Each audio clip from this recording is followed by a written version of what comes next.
Okay mga lods, so dito naman tayo sa charge indicator. Brake at charge, pinag-isa ko na yan. So pinag-isama ko na. Ito yung wire nya. So nakakonekta ito sa regulator ng alternator. So may mga regulator na hindi gumagana pag walang battery indicator. So dapat talaga i-check nyo yan. Paano i-check? Body ground lang. Dikit mo sa body ground. Yan. Then pag umandar na yung makina, umikot na yung alternator, automatic mag-off na yan. So dapat ganun. Pagka nakasusi pa lang ignition, patay pang engine, nakaganyan yan.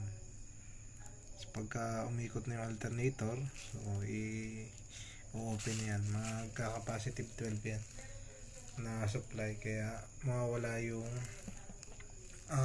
icon nya. So ganun din sa oil.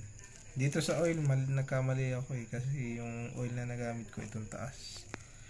Hindi ko na tinagtag. Ito yung oil lang. Ganon din, negative din. Kaso nagkamali nga ako ng top.